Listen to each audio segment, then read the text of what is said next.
Irmãos, em primeiro lugar, eu quero agradecer a Deus o privilégio, a honra de poder cultuar com os irmãos hoje aqui, celebrando os 29 anos de organização da Igreja Batista de Água Fria.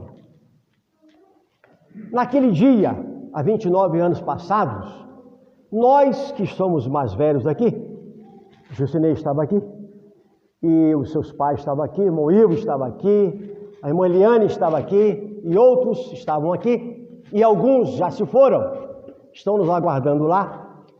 Não imaginávamos que Deus ia levantar o pastor Everton, este querido obreiro de Deus, sua esposa, a irmã Alcimara, para estarem aqui, para servirem a Deus aqui. Ninguém imaginava isso. Não passou pela cabeça de ninguém. Mas Deus, na sua soberania, Ele já tinha programado todas estas coisas maravilhosas. E há mais de um ano, nós estivemos aqui para a consagração do pastor Everton, não é assim? E da querida irmã Alcimara, juntamente com a sua filhinha, para o ministério pastoral desta Igreja do Senhor Jesus. E com certeza foi da vontade de Deus. É da vontade de Deus. Porque tudo que é da vontade de Deus, Deus realiza. E quando Ele realiza, é porque é da sua vontade. E se é da sua vontade, nós devemos abrir o coração, abrir os braços e juntos promover a obra de Deus aqui neste mundo. Irmãos, eu me jubilei agora recentemente do pastorado da igreja de Itacolomi e dos pastorados de um modo geral. Mas jubilação, irmãos, significa o seguinte, que o pastor deixa de assumir uma igreja efetiva para pastoreá-la, mas é como disse muito bem o pastor Everton, ele não deixa de ser crente, ele não deixa de pregar o evangelho, ele não deixa de servir a Deus, pelo contrário, ele fica até mais à vontade para servir a Deus, porque, vamos dizer assim, ele fica livre, no bom sentido, para pregar aqui, pregar acolá, porque se fosse um dia de muita ocupação hoje, eu não estaria aqui. Agradeço ao querido colega pastor Everton por esse convite. Eu tenho uma admiração muito grande por ele, por algumas razões. Uma delas, irmãos, é vê-lo assim, integrado, firme, convicto, cheio de ânimo na pregação da palavra de Deus. Uma coisa que eu admiro muito nos pregadores ou nos pastores é o seu ânimo, porque a coisa mais triste do mundo é quando qualquer um de nós perde o ânimo para fazer alguma coisa. Eu morei no interior também, como os irmãos, e eu me lembro que ali nas roças de São Fidel, aqui indo para Boa Esperança, onde eu morei, naquele tempo lá, eu andei pelas roças e vivi ali um pouquinho na roça, conheci um pouquinho da roça. Quando eu vim para aqui também, andei muito por aqui, na casa do irmão Ivo e outros mais queridos irmãos, e aprendi alguma linguagem muito própria do interior. Então, uma vez, um sujeito lá, que já até morreu há muitos anos, ele me disse, olha, eu estou aqui com um boi magoado. Eu custei entender o que ele falou, mas aquele boi estava doente, desanimado, né? Então ele usava a palavra magoado. Não sei se essa palavra é conhecida aqui dos irmãos. Irmão, coisa triste é quando um crente, quando um pastor, quando um servo de Deus, quando uma mulher, um homem, um adolescente e de gente de qualquer idade está triste. Ele não consegue fazer nada, né? Então, irmãos, o pastor Everton é um homem de Deus, consagrado, dedicado, estudioso, disposto, e ele está aqui. E eu diria que é uma graça de Deus para a igreja, porque podia estar aqui um homem desanimado, não é verdade? Deus podia permitir um homem desanimado aqui, mas Deus não permitiu. Deus colocou um homem animado, um servo animado, um ministro animado. E graças a Deus que a sua esposa, irmã Alcimara, ela está integradinha com ele. Não é? Que maravilha isso! A minha esposa só não veio aqui hoje, que ela está meio adoecida, e estamos com 2 famílias em casa. A minha filha de Vitória, que está de quarentena na minha casa, não pode voltar para casa, porque lá nem os bancos estão funcionando na região que ela está, na escola não funciona, então ela está na minha casa. Ano passado ela ficou 5 meses com o marido. Eles podem trabalhar online, porque são advogados, têm escritório, quando precisam vão lá, depois voltam, e ela está aguardando o momento de retornar. Enquanto não, nós estamos lá com 2 netinhos e a esposa que não anda tão bem assim de saúde para estar saindo, até porque também ela não tomou ainda as vacinas, não pôde tomar. Estamos aguardando, mas ela gostaria muito de estar aqui e para juntos agradecermos a Deus os 29 anos de existência desta amada Igreja de Cristo.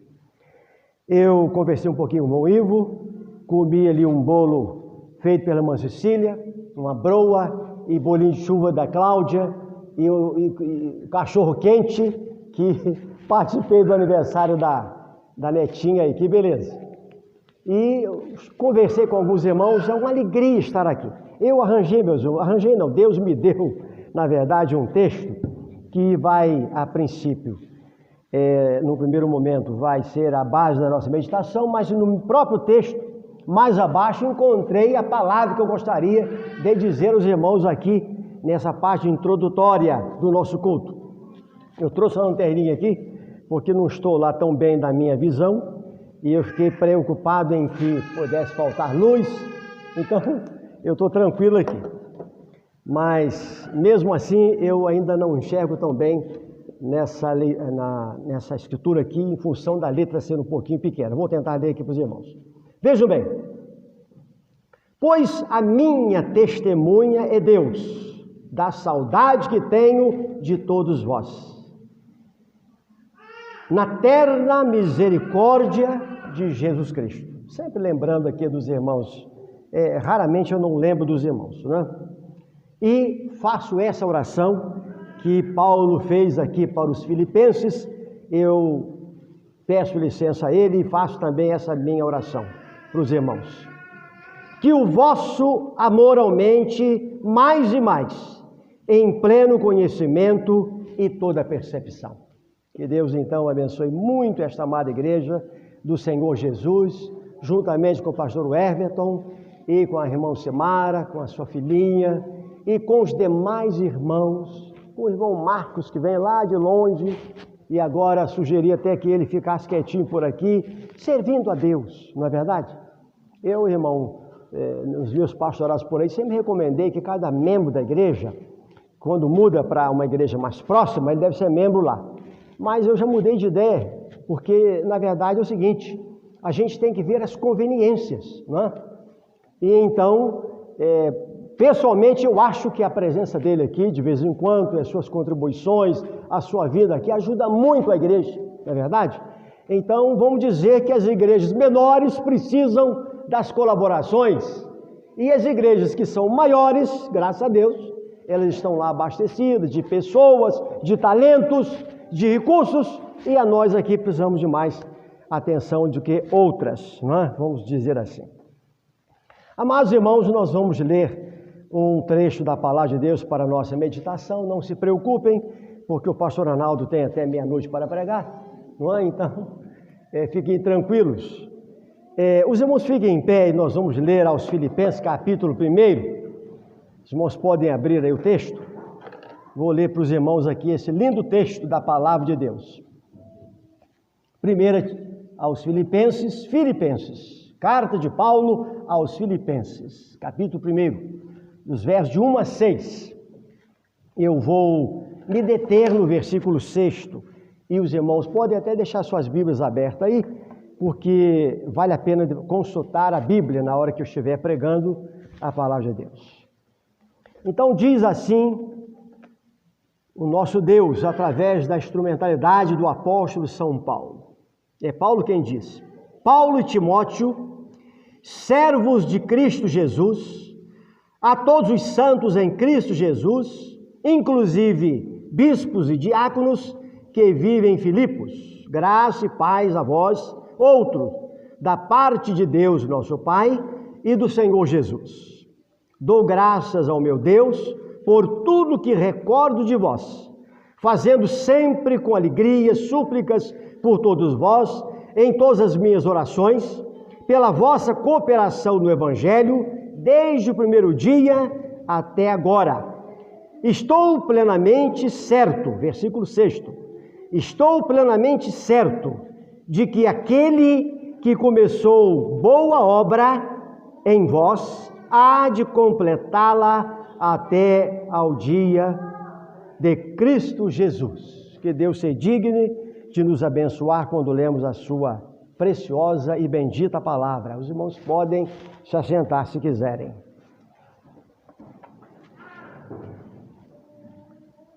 Amados irmãos, eu gostaria de meditar, de refletir com os irmãos nos momentos que se seguem agora no culto sobre algumas verdades centrais da doutrina cristã, da doutrina do Evangelho.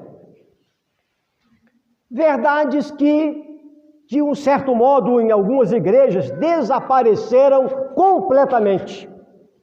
Mas uma igreja aniversariante, que se preza, que preza a palavra de Deus, que preza o Evangelho do Senhor Jesus, há de prezar, há de vibrar continuamente com estas verdades salutares da bendita palavra de Deus.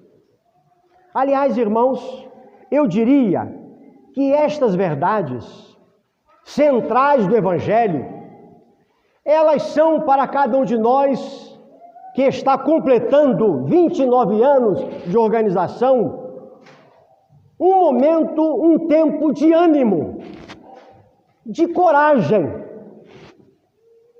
de profunda alegria no nosso coração. Os irmãos sabem que há muitas coisas que produzem muita alegria no nosso coração. Eu, por exemplo, fiquei muito feliz no dia que eu me casei. Beleza. O casamento pode trazer alegrias. Também, não é só de alegrias que há o casamento, mas há também um momento de alegria no nosso casamento. E eu fiquei muito alegre quando me casei. Eu tinha muita vontade de me casar. Aliás, eu diria que o casamento é para essa época, é para esse tempo, para esse mundo. Porque na outra vida futura, na vida em que nós estaremos eternamente na presença de Deus, não haverá casamento. Então quem pensa em casamento deve se casar de uma vez, porque é só nessa vida que a gente se casa. Irmãos, há muitas coisas que trazem alegria ao nosso coração.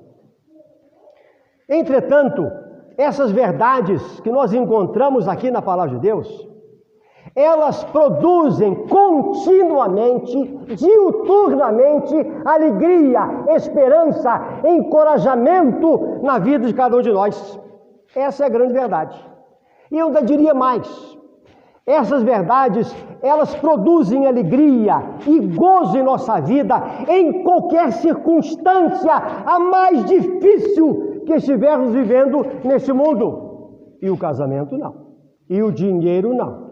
E a saúde não, e qualquer outra coisa não, mas essas verdades, elas são verdades que produzem gozo, que produzem esperança, que produzem conforto, que produzem impulsionamento em nossa vida cristã durante toda a vida e em qualquer circunstância que estivermos vivendo aqui neste mundo. E se for um dia mais difícil da nossa vida, essas verdades, elas nos abençoam e nos ajudam. Então vejamos. Antes, porém, eu gostaria de mostrar o contexto dessas palavras do apóstolo São Paulo. Por que é que o apóstolo Paulo escreveu essas palavras todas aqui? Por que é que ele escreveu essa expressão que nós vamos lê-la novamente no versículo 6. Estou plenamente certo de que aquele que começou boa obra em vós, há de completá-la até o dia de Cristo Jesus. Irmãos, por que é que Paulo escreveu essas palavras? É bom dizer aos irmãos aqui nesta noite, mais uma vez, que essas palavras são palavras de Deus. Elas são palavras proferidas pelo apóstolo São Paulo, mas elas provieram das mãos de Deus. pela inspiração divina.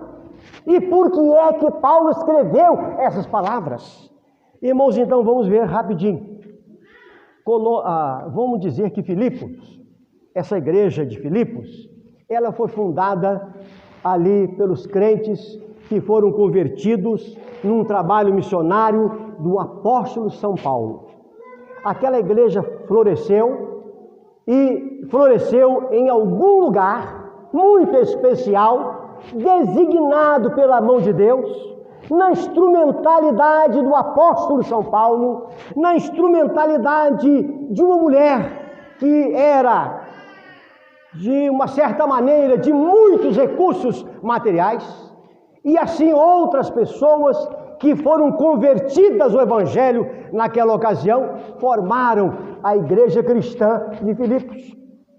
Irmãos, mas vejam que qualquer igreja de Filipos, ou igreja aqui da Água Fria, ou igreja da Colonia, ou igreja Primeiro São Fidélis, ou as outras igrejas espalhadas no Brasil e no mundo, elas surgem, mas surgem às vezes em meio a muitas lutas, porque nenhuma obra de Deus é obra de Deus sem que haja lutas, em que haja trabalho, em que haja às vezes muitas angústias no coração das pessoas, porque nós seres humanos somos seres humanos e naturalmente desprovidos de muitos recursos, e então nós passamos por provações, nós passamos por lutas, passamos por dificuldades, mas vamos dizer que a obra de Deus permanece, porque é obra de Deus, e quando é obra de Deus, essa obra, ela continua.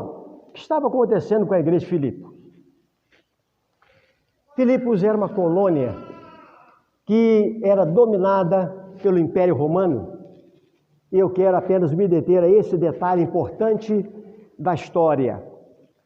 Ora, irmãos queridos, o Império Romano era um império terrível. Lá se adorava a um homem. E então, vamos dizer que aquela colônia, que na verdade era um braço especial de Roma, ela tinha que encarnar os valores, os princípios, e vamos dizer assim, e tudo aquilo que era feito em Roma, reproduzia também naquela colônia de Filipos. Meus amados irmãos, nos primórdios dos trabalhos da plantação daquela igreja lá, os inimigos do povo de Deus, na verdade, não eram os romanos, eram apenas os judeus e outros povos circunvizinhos que não davam importância à pregação do Evangelho, que tinham ideias errôneas da pregação da pessoa do Senhor Jesus. Mas vejam que tudo que se fazia lá em Roma, ora, aquilo era reproduzido lá na colônia de Filipos. A cultura, toda riqueza que havia por lá, ela aparecia por cá. Toda a orientação que havia em Roma, então aquela colônia tinha que também reproduzir aquelas orientações lá daquele imperador. Queridos irmãos, vejam que aqueles irmãos começaram a ficar amedrontados, porque eles, na verdade, tinham necessidade, não, mas eles eram obrigados também a confessarem que aquele homem que comandava Roma, apenas um homem, mas não Deus, porque Deus é Deus, que deve ser adorado, respeitado, amado, e cujos nossos joelhos devem ser dobrados diariamente diante dele. Ora, aqueles crentes de Filipos estavam conscientes que eles deveriam prestar culto somente a Deus, somente a Jesus Cristo, e a homem algum nesse mundo. Então a fé daqueles crentes estavam sendo ameaçadas.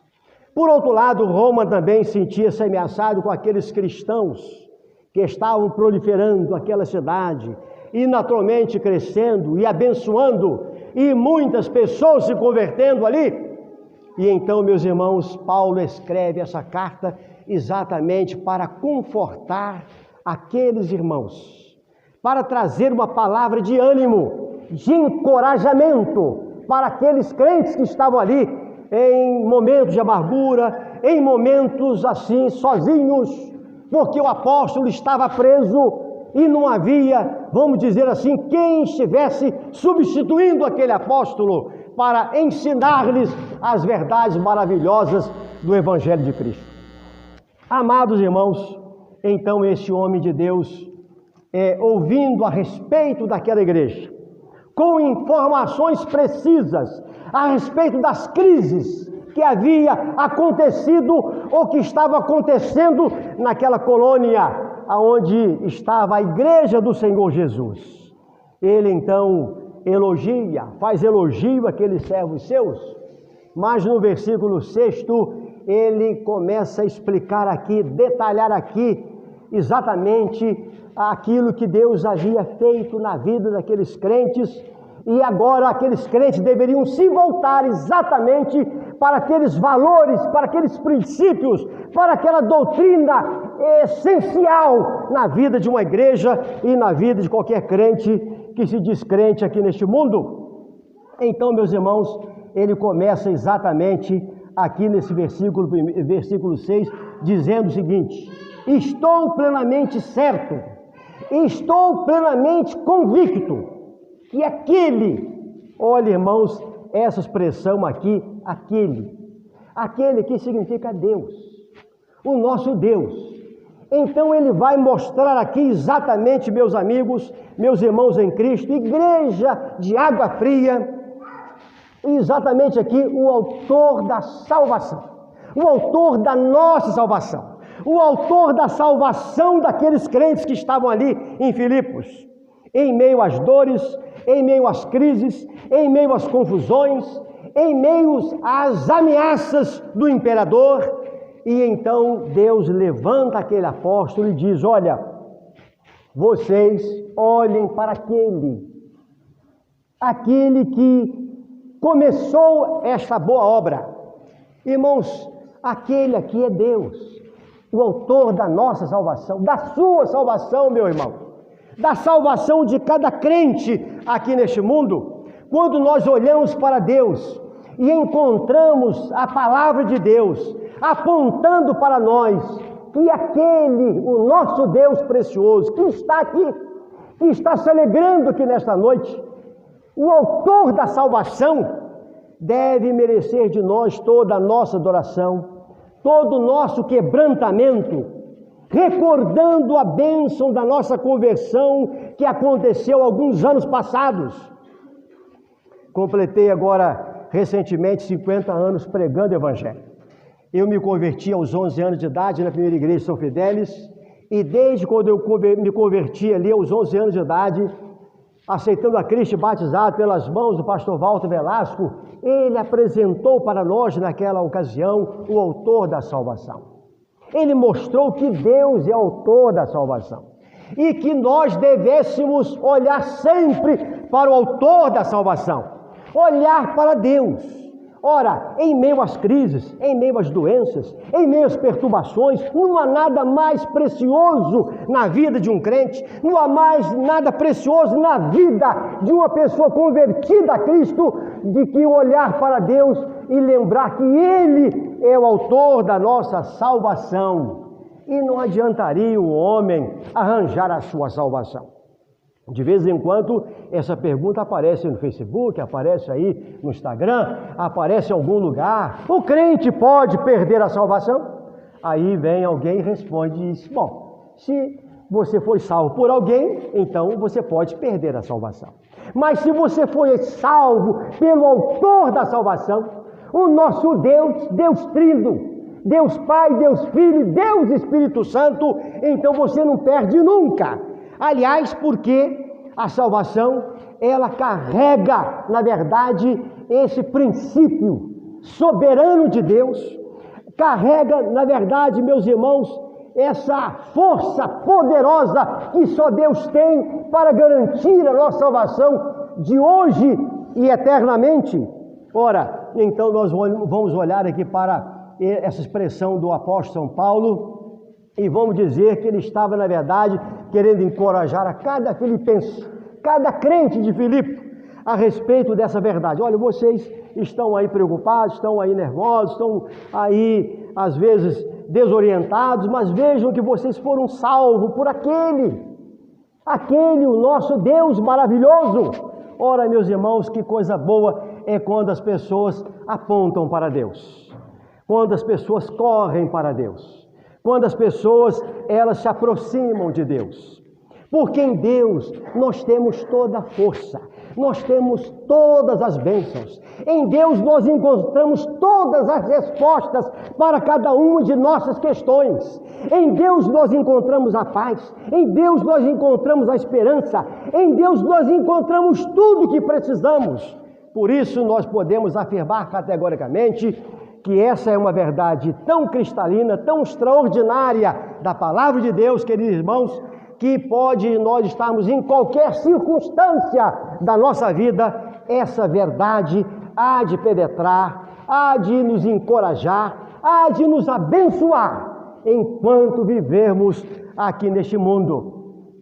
Meus amados e muito queridos irmãos, nós podemos olhar aqui para a história do apóstolo São Paulo, quando ele, por exemplo, plantou esta igreja lá, e vamos ver que só Deus podia, na verdade, realizar esta bênção na vida daqueles irmãos. E nós vamos deixar aqui uma expressão que eu vi, e nós cantamos agora há pouco ali: o nosso Deus é soberano.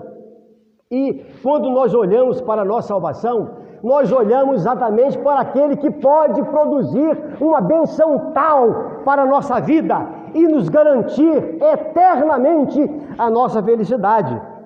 Porque é só Deus pode fazer uma coisa dessas. Quando Deus plantou aquela igreja naquela cidade, vejam que a mão soberana de Deus estava ali conduzindo aquele apóstolo. Ele chegou ali, mas antes de chegar ali naquela cidade, antes de chegar ali naquela colônia para semear a palavra de Deus, o objetivo do apóstolo São Paulo, da equipe missionária, era ir para a Ásia, era ir para outro lugar. Quando eu estava vindo para cá, eu estava pensando nesse sermão e pensando exatamente o seguinte: por que é que Deus veio aqui e plantou esta igreja do Senhor Jesus aqui, quando em muitos lugares do nosso país, cidades inteiras, não tem um trabalho batista sequer? Há outros trabalhos, e a igreja, e há cidades até que não tem trabalho nenhum evangélico, vamos dizer assim. Caros irmãos, Deus escolheu por sua livre e espontânea vontade, porque Deus é soberano, Ele faz o que Ele quer, tudo que Ele faz está certo, tudo que Ele faz tem que ser assim mesmo, porque nós acreditamos nesse Deus que dirige todas as coisas, nesse Deus que orienta todas as coisas, nesse Deus que determina todas as coisas. E cabe a cada um de nós olharmos para Ele e aceitarmos os planos que Ele tem para a nossa vida, com o nosso coração quebrantado, com o nosso coração assim, submisso à sua divina vontade. Irmãos, quando nós lemos em Atos dos Apóstolos, no capítulo 16, nós vamos ver que Paulo tinha um outro plano, quando ele estava na verdade, indo na sua segunda viagem missionária. Aqui vemos este apóstolo dizendo exatamente isso que está aqui, que eu quero ler para os irmãos e que traz inspiração para o nosso coração. Irmãos queridos, diz a palavra de Deus: e percorrendo a região frígio-gálata, tendo sido impedido pelo Espírito Santo de pregar a palavra na Ásia, defrontando Mísia, tentavam ir para Bitínia, mas o Espírito de Jesus não o permitiu. E tendo contornado Mísia, desceram a Troade. À noite sobreveio a Paulo uma visão, a qual um varão macedônio estava de pé e lhe rogava, dizendo: passa Macedônia e ajuda-nos. Ora, irmãos queridos, aquele homem então vai plantar a igreja lá na colônia de Filipos. Queridos irmãos, por que é que Deus desviou? Nós não sabemos explicar muita coisa, mas sabemos o que é mais importante: Deus, na sua soberania, Ele determinou isto. E quando Deus plantou esta igreja batista aqui, Ele tinha profundo interesse em abençoar esta localidade, em abençoar os irmãos e torná-los convertidos e torná-los salvos pela sua graça, e aqui implantar o seu reino, e aqui implantar a sua paz, aqui trazer alegria para as famílias, aqui fazer frutificar o seu reino para a honra, para a glória do seu nome aqui neste mundo.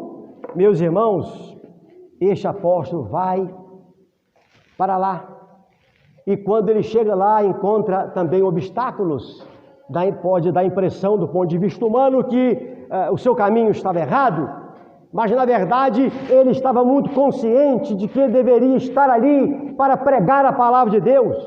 E diz a Bíblia que, estando em Filipos, ele vai a um rio, onde havia uma reunião de oração, e lá ele começa a falar das grandezas do amor de Deus. Lá estava uma mulher rica, uma mulher que já conhecia um pouco das Escrituras do Velho Testamento. Ali ela ouvia a palavra de Deus, e diz a Bíblia que Deus moveu o seu coração, e aquela mulher creu no Senhor Jesus, e agora aquela mulher então recebe o apóstolo São Paulo, a sua comitiva, na sua casa, e oferece a sua casa para a pregação do Evangelho.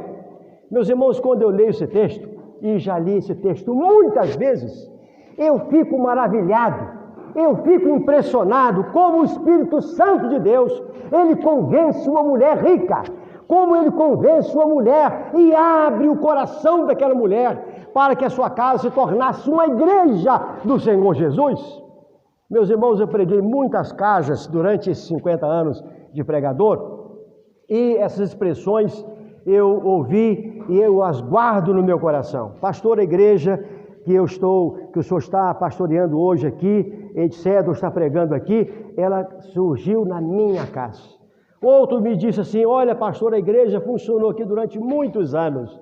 Irmãos, que bênção é quando nós olhamos para os irmãos e verificamos que os seus corações são sensíveis à palavra de Deus, que abre o coração, que abre a sua casa e que oferecem o melhor que tem para que Deus realize maravilhas na sua casa. Hoje faleceu o prefeito de São Paulo, e eu fiquei procurando lá a notícia pelos jornais para ver se havia uma decisão da parte dele, que eu gosto muito de ouvir as palavras das pessoas, mas em momento algum aquele homem proferiu o nome de Deus e declarou alguma coisa semelhante, dizendo que ele creu em Deus, que ele cria em Deus, que ele aceitou Jesus como seu Salvador. Não ouvi isso, tempo nenhum. O crente, ele faz questão de dizer isso, o crente, ele faz questão de propagar isso. Hoje, estávamos comentando em casa a respeito de 2 mortes que ocorreram agora recentemente, uma semana e outra há 15 dias passados. 2 irmãos queridos da igreja de Veracruz, irmão de Olocolares, cujo sobrinho é o pastor atual da igreja de Veracruz, batizado por mim, pastor Alonso. Aquele irmão querido estava cheio de saúde, 70 e poucos anos, cheio de saúde, cheio de alegria no coração. Aquele irmão me ajudou muito, porque ele viajou comigo por muitos lugares pregando o Evangelho. Ele gostava de pregar o Evangelho. A sua casa estava sempre a porta aberta para a pregação do Evangelho. Aquele irmão era cheio de esperança em Deus, mas a vida é tão breve. E ele ficou 20 e poucos dias no CTI da Beneficência Portuguesa, e quando foi ontem, Deus o convocou às mansões celestiais. A gente olha para ele e fica alegre e fica triste. Alegre porque ele está nas mãos dos braços do Pai Eterno, triste porque perdemos um amigo aqui neste mundo, mais um amigo. Mas quando nós olhamos para o governador de São Paulo, o prefeito de São Paulo, nós ficamos tristes e somente triste, porque nós não vemos com o seu coração aberto. Não se ouve falar que ele abriu a porta da sua casa para a pregação do Evangelho. Não se ouve em tempo nenhum que ele aceitou Jesus Cristo como seu Salvador pessoal. Meus irmãos queridos, aquela irmã lá de Tiatira, da Ásia, Paulo não foi à Ásia, mas ela, através do seu testemunho, aquela mulher rica, através da sua fé, através do seu entusiasmo com o Evangelho, naturalmente ela foi um instrumento de Deus para levar para a Ásia a pregação, a mensagem maravilhosa do Evangelho do Senhor Jesus. Paulo ali enfrentou um problema muito grave, porque apareceu uma jovem adivinhadora que começou a perturbar o trabalho dele, e ele, em nome de Jesus, expulsou, expeliu o diabo daquela jovem que trazia benefícios materiais a muita gente, e por causa daquilo, aquele homem de Deus e o seu companheiro apanharam, sofreram, e ali, com aquele sofrimento todo, foram conduzidos à prisão e foram para a prisão, mas a mão de Deus estava dirigindo todas aquelas coisas. Veja, irmãos, que a prisão de Paulo ali em Filipos não foi por acaso, foi exatamente a mão poderosa, soberana de Deus. Porque se Deus não mandasse, não permitisse que o apóstolo Paulo estivesse preso ali naquela cidade em Roma, em Filipos, obviamente aquele carcereiro, aquele homem romano, não havia convertido ao Evangelho do Senhor Jesus. Deus realizou ali um outro milagre extraordinário por sua mão soberana, não só abrindo as cadeias daqueles homens presos, mas abrindo milagrosamente o coração do carcereiro de Filipos. Aquele homem se converteu a Jesus porque Deus tocou soberanamente na sua vida, no seu coração, e abriu também a porta do seu coração. Meus amigos, nós diríamos o seguinte, que se Deus não abrir a porta do coração do ser humano, o homem, na verdade, ele não se converterá.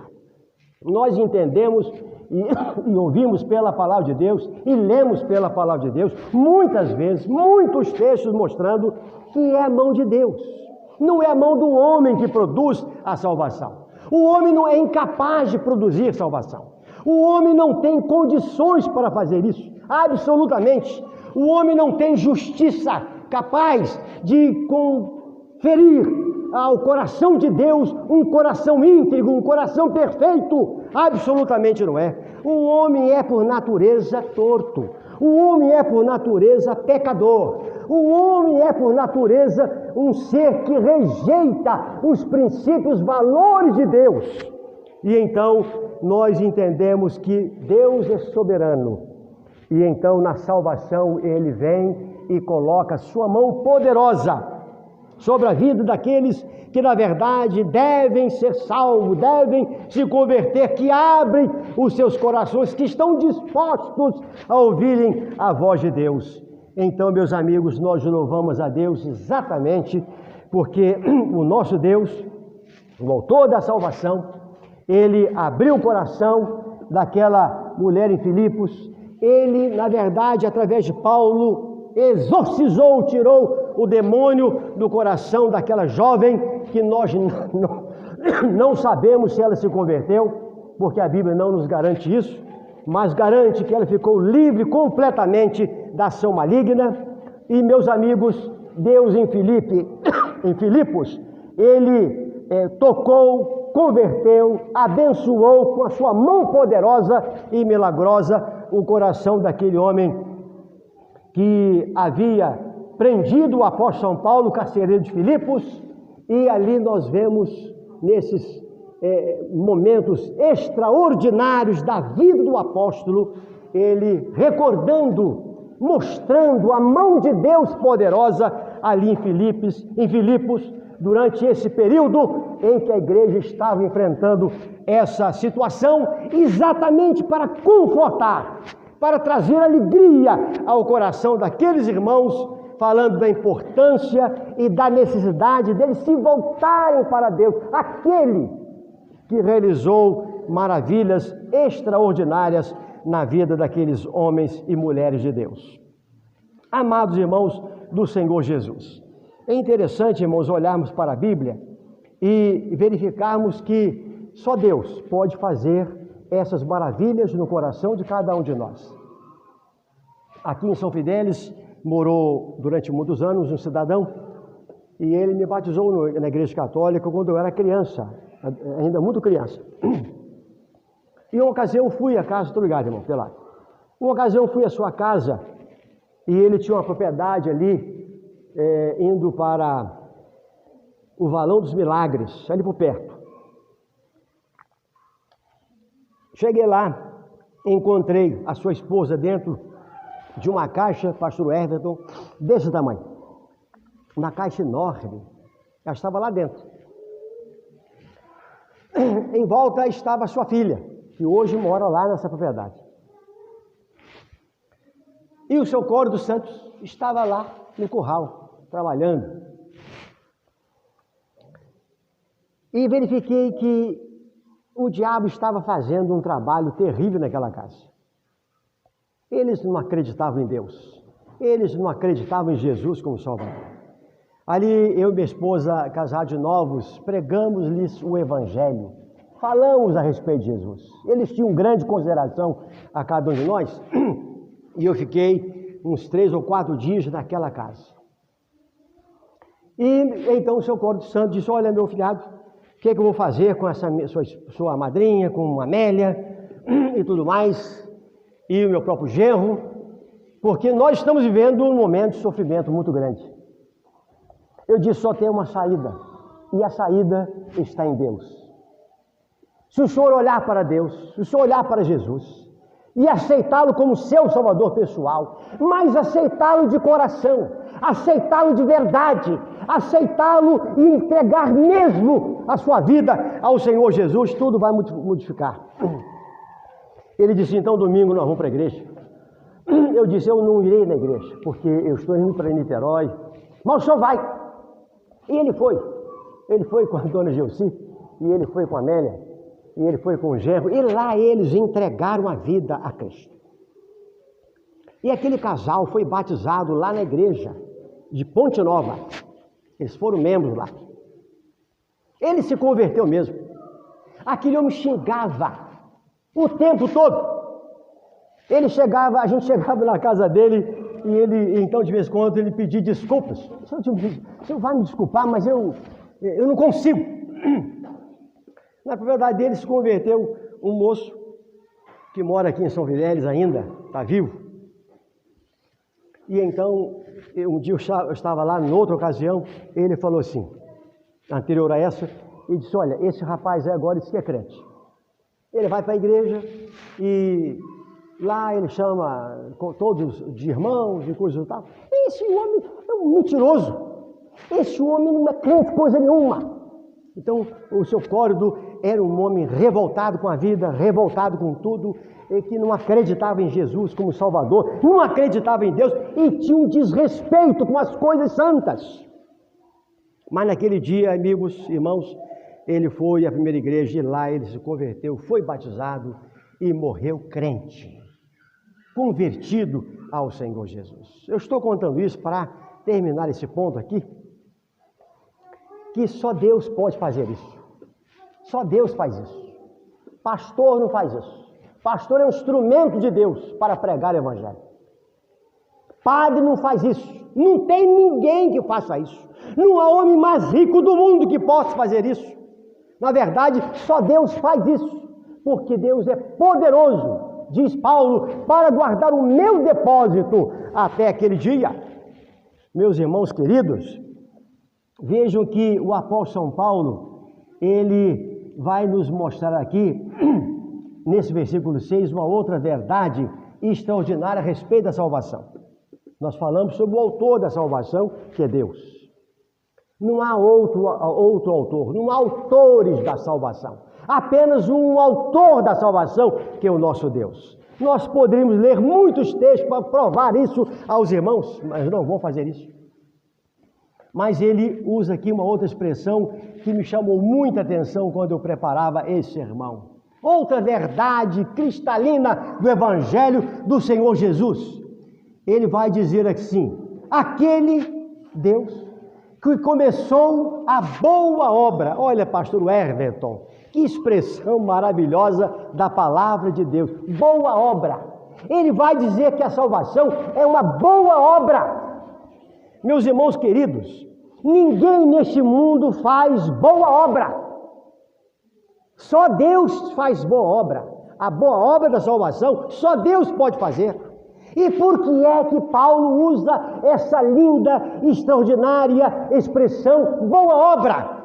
Irmãos, olhemos aqui para o texto sagrado, que nós vamos depreender aqui uma verdade extraordinária a respeito desse termo, essa expressão linda e maravilhosa. Você pode sair daqui hoje dizendo para qualquer pessoa que você tem uma boa obra na sua vida, que não é fulano, que não é Beltrano, que não é isso, não é aquilo outro, nem obra nenhuma que alguém fez, mas a obra que Deus realizou na sua vida, a salvação que veio através de Cristo na sua vida, essa é a boa obra, a obra perfeita de Deus. Então, meus irmãos queridos, ele vai dizer aqui no versículo 6 ainda, que aquele que operou uma boa obra, ou a boa obra, que expressão extraordinária. Irmãos, pensemos um pouquinho aqui, exatamente naquilo que esta obra maravilhosa, ela na verdade opera na vida da gente. Como que era, meu querido irmão, nós dois, antes da nossa conversão a Deus? Nós éramos, de acordo com a palavra de Deus, pastor Everton, mortos em delitos e pecados. Quando a gente olha para uma pessoa morta, nos dá uma tristeza muito grande, porque a morte, ela é terrível, ela é trágica, ela é esquisita. Daqui a pouco, se aquele cadáver não for enterrado, ele vai apodrecer ali e ninguém vai suportar. É assim que o apóstolo Paulo vai chamar todos aqueles que ainda não se converteram ao Senhor Jesus. É dura a expressão, mas é uma verdade cristalina da palavra de Deus. Meus irmãos, nós éramos mortos, nós éramos inertes, nós éramos, na linguagem bíblica, de vivos mortos. Ou seja, nós falávamos, comíamos, dormíamos, levantávamos, olhávamos, víamos as coisas, trabalhávamos, mas éramos mortos espiritualmente. Não compreendíamos a Deus, não compreendíamos o Evangelho, não compreendíamos as promessas de Cristo, não compreendíamos nada que nós encontramos hoje na palavra bendita de Deus. De vez em quando eu visitava lá o irmão Antônio Figueira de Barros, e ele já morreu há muitos anos. Aquele irmão me dizia o seguinte: olha, pastor Arnaldo, eu li a Bíblia há 25 anos. Depois de 25 anos, eu me converti a Cristo. E ele disse: olha, eu já sou um homem velho, mas eu dou graça a Deus porque eu encontrei a Cristo, encontrei vida. E estar vivo, irmãos, é ter vida, na verdade, que agrada a Deus, que glorifica a Deus, que olha para Deus com esperança, olha para Deus com fé, olha para Deus com convicção. Aliás, há uma coisa que deve bater sempre no nosso coração, que deve sempre mexer com os brilhos da nossa alma, do nosso interior, é exatamente a questão da convicção. Se eu perguntar a você se você é casado, você claramente vai dizer que é casado. Você tem certeza absoluta disso. Mas se eu perguntar também se você é um homem crente em Cristo, você vai dizer com todo entusiasmo que você é um crente em Jesus, porque Jesus já operou na sua vida uma maravilha tão extraordinária que você está convicto disso. Nada, ninguém muda isso do seu coração e da sua vida. Amados irmãos em Cristo, antes nós éramos mortos, mas diz Paulo que ele nos vivificou em Cristo, nos deu vida abundante em Cristo. Meus irmãos, antes da nossa salvação, nós vivíamos de acordo com o império da morte e do pecado. Mas depois da nossa salvação em Cristo, nós passamos a ser liderados pela pessoa do Senhor Jesus. Quem manda na minha vida é o Senhor Jesus. Quem manda na minha vida é o nosso Deus Trino. Quem dirige os meus passos é o Senhor Jesus. Quem diz o que eu devo fazer neste mundo é o Senhor Jesus. Todas as minhas decisões, as mais simples que eu vou tomá-las, eu vou consultar a Deus para saber se eu devo fazer isso ou deixar de fazer. Eu não tomo decisão nenhuma de mim mesmo, porque eu estou dominado pelo império do céu, do reino do Filho, diz a Bíblia, do seu amor. Amados irmãos, este apóstolo São Paulo, ele vai falar que esta boa obra, ela opera essas maravilhas na vida da gente. Mas ela também opera através de nós maravilhas extraordinárias.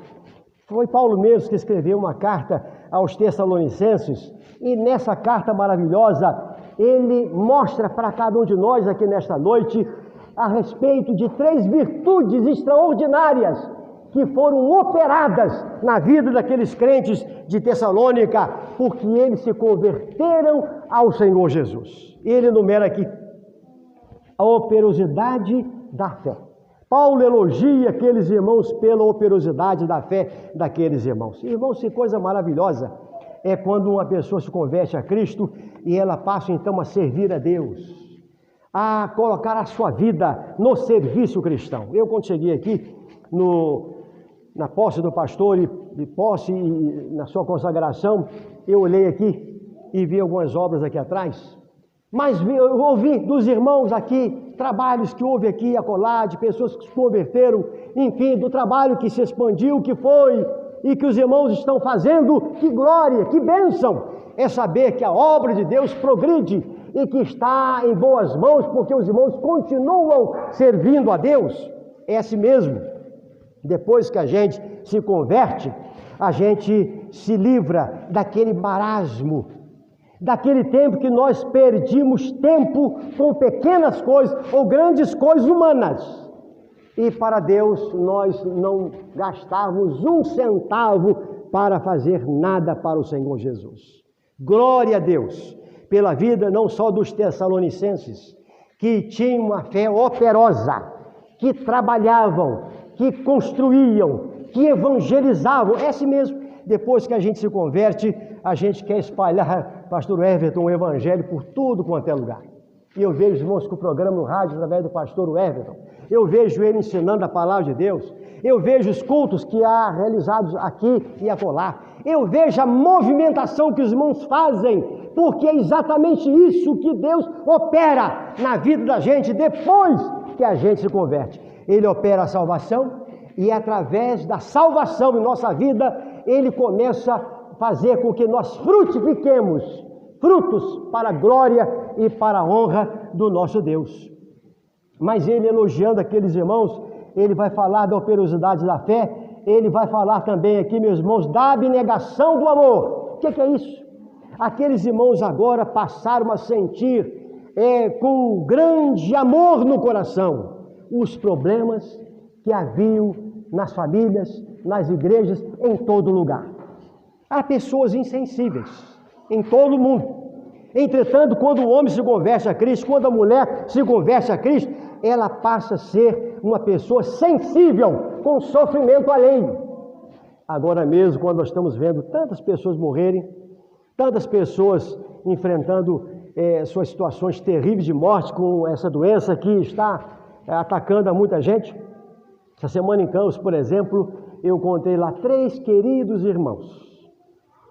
Mondilon, que faleceu, ficando lá a esposa, irmã Carminha, e mais 3 filhos, e nora e 2 genros. 2 genros e uma nora. Irmãos queridos, olhei para a vida da Jussara e encontrei lá algumas dos seus membros da família, mais de 8, que choraram a perca daquelas pessoas. Que vontade de ajudar. Às vezes nós não temos assim maiores condições de ajudar as pessoas, mas há um sentimento profundo no nosso coração quando nós encontramos uma pessoa necessitada, seja de comida, seja de compaixão, seja de amor, seja de qualquer necessidade, nós então aumentamos, ou melhor, Deus faz aumentar no nosso coração esse sentimento profundo de compaixão, de empatia para com as pessoas que estão sofrendo. A abnegação do amor. Que coisa! As pessoas se identificando com o sofrimento alheio. Mas há uma outra expressão aqui, irmãos, que na verdade é uma bênção extraordinária, promovida por Deus. Depois que a pessoa se converte ao Senhor Jesus, depois que essa salvação opera na vida da gente, nos transformando completamente a nossa vida, que é a firmeza da esperança. Irmãos, aqui nós diríamos o seguinte: há muita gente que tem muita esperança, não é verdade? Só que é uma esperança que diríamos que é uma esperança do brasileiro, porque não há mal nenhum que a pessoa espere que o nosso Senhor Jesus o livre do ladrão, que o livre da enfermidade, que o livre das circunstâncias difíceis, que lhe dê um bom casamento, que lhe dê um bom emprego, que faça prosperar a sua vida material. Não há um mal nisso. Mas a firmeza da esperança é alguma coisa superior a isso.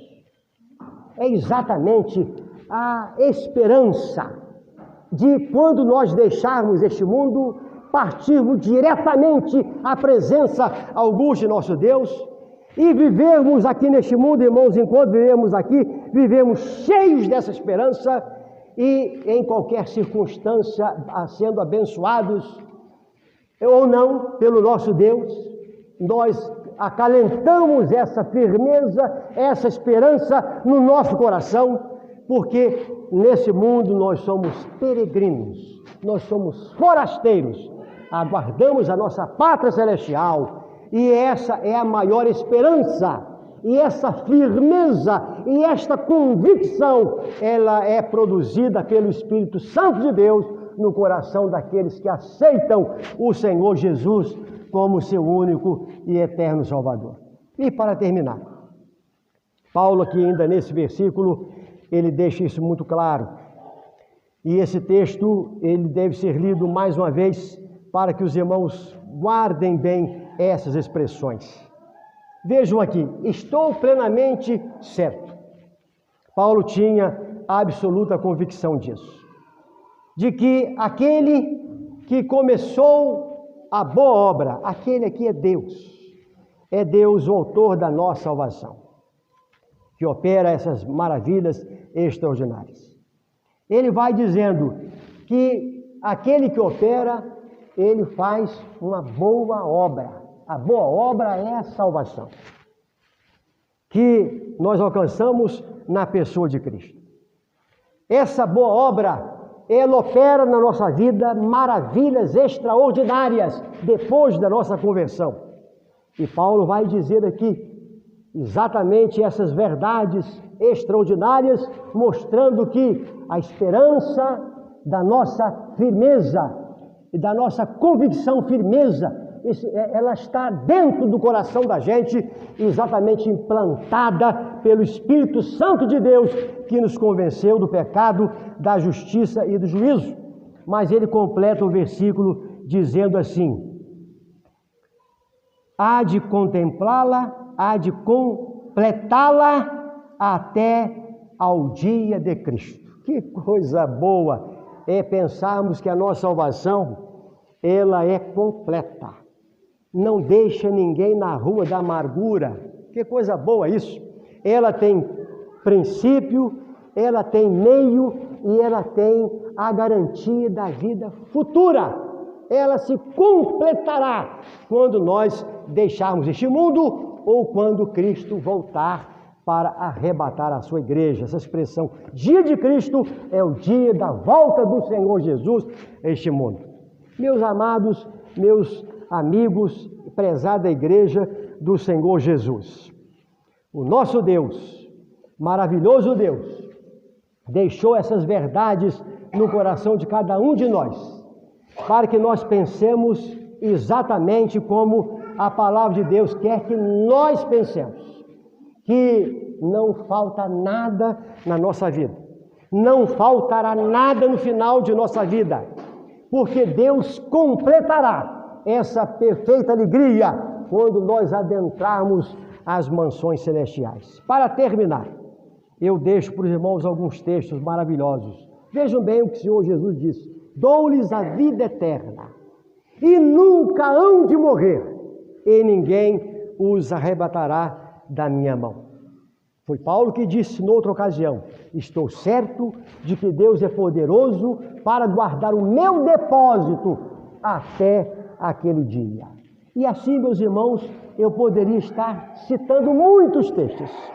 Entretanto, Paulo deixou isso escrito aqui nesta noite, para trazer, pastor Everton, para a igreja e para cada um de nós, o verdadeiro consolo em meio às tribulações que tivemos que enfrentar nesse mundo.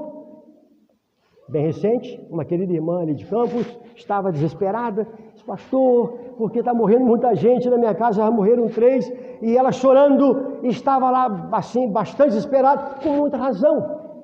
Mas depois que ela passou o choro, eu disse: olha, minha irmã, a nossa esperança é Cristo. A nossa esperança está no Evangelho. A nossa vida nesse mundo é passageira, somos peregrinos aqui. E daqui a pouco nós vamos nos encontrar lá. Nós louvamos a Deus porque Paulo traz nesta noite essa palavra de conforto, essa palavra de encorajamento, essa palavra que traz esperança para o nosso coração e que aviva a nossa fé cada vez mais. 29 anos, 30 anos, quantos anos nós passarmos aqui como igreja do Senhor Jesus, essas verdades, elas são infalíveis, elas continuarão persistindo, batendo, insinuando e penetrando no coração de cada um de nós, porque nós cremos nessa palavra bendita do Evangelho do Senhor Jesus. Amém.